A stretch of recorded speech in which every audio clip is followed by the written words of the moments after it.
Hello everyone, मेरा नाम है दीपक खासा और आप देख रहे हो एजुकेशन प्राइम।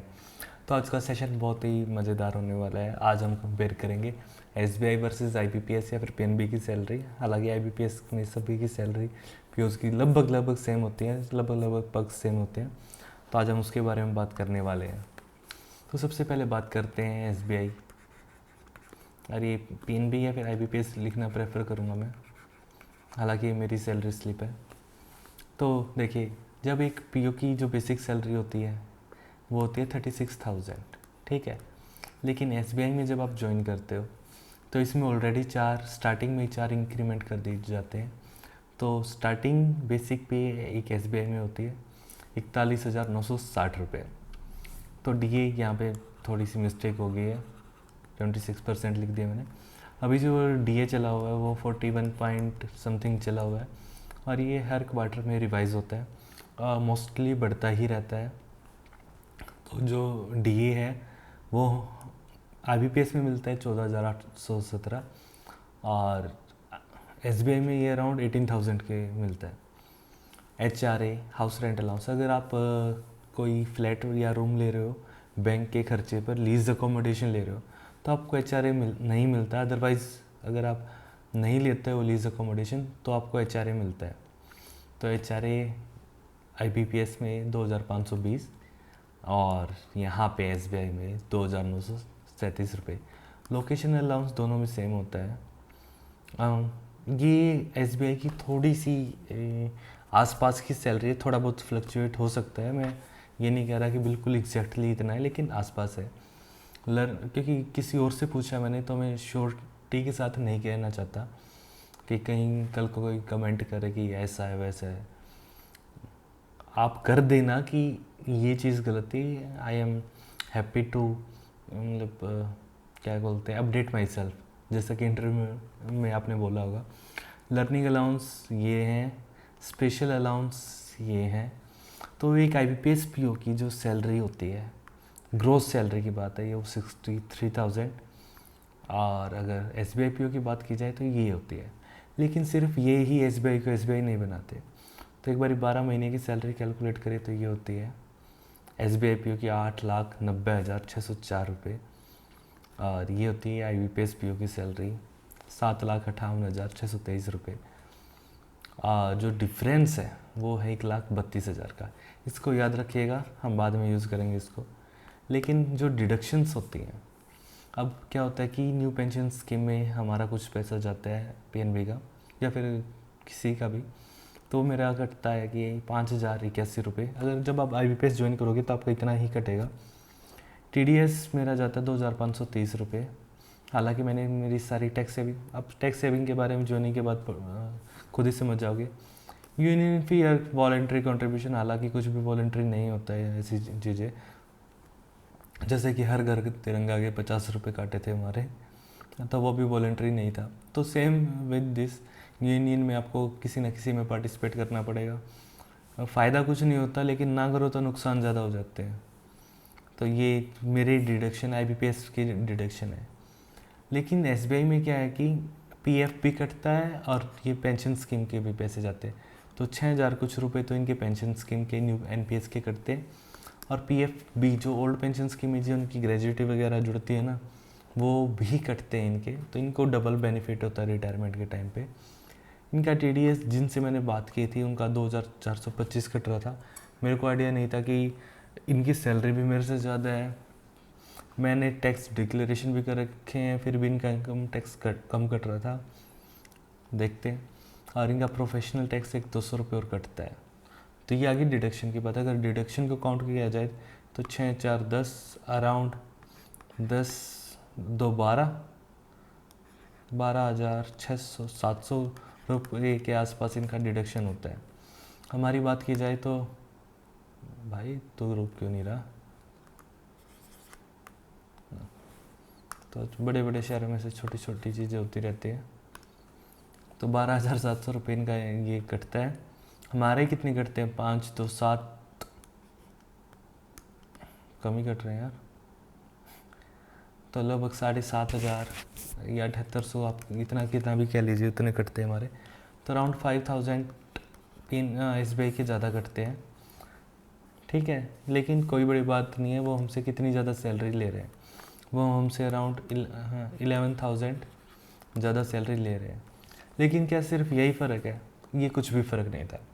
मेजर फ़र्क अब देखोगे आप, जो पेट्रोल मिलता है SBI में वो 60 लीटर मिलता है, लेकिन हमें मिलता है 40 लीटर। अगर ईयरली की बात की जाए तो इन्हें 72,000 रुपये पेट्रोल के मिलते हैं, हमें 48,000। और PNB में तो स्टार्टिंग में मिलते भी नहीं है, कैनरा में मिलते हैं, आपको पता ही होगा। क्लींजिंग के इन्हें हर महीने 1100 रुपये मिलते हैं, हमें हर क्वार्टर में सफाई करवानी होती है, तो हमें 1,000 रुपये मिलते हैं, जो कि साल के हो गए 4,000 रुपये, और इन्हें मिलते 13,200 रुपये। लेबर का मुझे कोई आइडिया नहीं है इनको क्या मिल रहा है। 900 रुपये इनको एक लेबर के चार्जेस मिलते हैं, जो कि साल के हो जाते 10,800 रुपये। न्यूज़पेपर के इन्हें मिलते हैं 750 रुपये। लेबर का हमें कुछ नहीं मिलता, हमें बाबा जी का प्रसाद मिलता है। और बाकी जो आप सोच रहे थे वो भी ठीक है, हमें न्यूज़पेपर के 400 रुपये मिलते हैं, साल के 4800 रुपये, इनके न्यूज़पेपर के 9,000 रुपये। मोबाइल के इन्हें मिलते हैं कॉलिंग के लिए 1300 रुपये, हमें मिलते हैं 400 रुपये। फ़र्क देख रहे हो आप लोग। लीज़ अकोमोडेशन देखिए, लीज़ का क्या सीन रहता है कि SBI में अगर आपकी पोस्टिंग मुंबई होती है तो मुंबई लीज़ मिलती है 29,500 SBI में। दिल्ली में होती है तो 26,000, किसी भी मेजर क्लास सिटी में 20,000। PNB में क्या है कि ये चीज़ें बैंक टू बैंक वेरी करती है। PNB में दिल्ली मुंबई में 20,000, अदरवाइज़ मेजर क्लासेस में मिलते हैं आपको 17,500।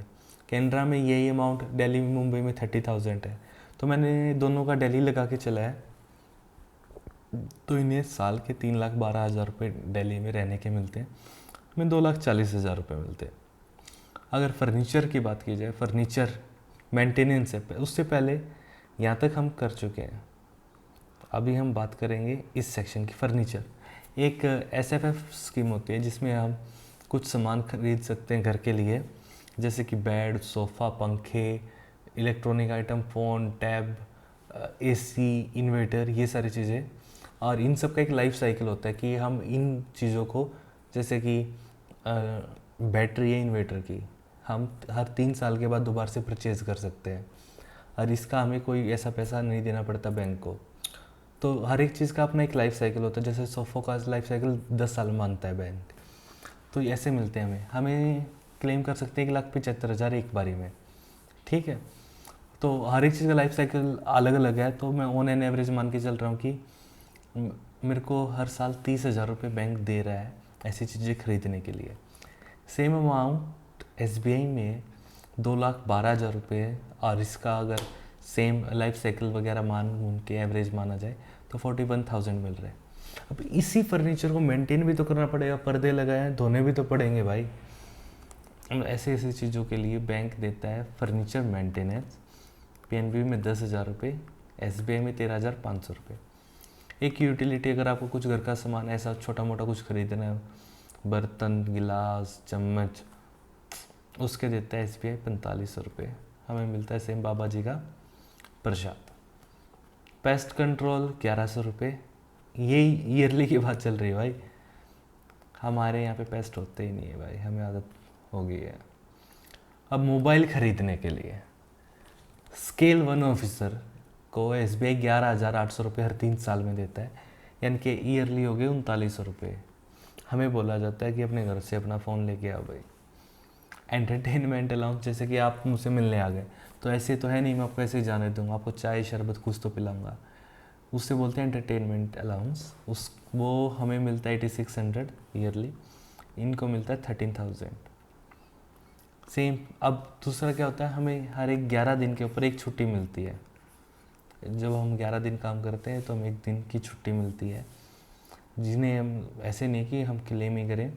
PNB में जैसे कि 352 दिन होते हैं, ठीक है। 352 दिन की कितनी छुट्टियाँ होगी, आप एक बात बताओ। 11 33, 2 11 दूनी 22, 32 छुट्टियाँ होगी। हम उनमें से 5 छुट्टियों के पैसे ले सकते हैं अगर हमने वो छुट्टियाँ नहीं ली हैं तो। सेम PLN कैश, ये ईयर वाइज ऐड होती रहती है।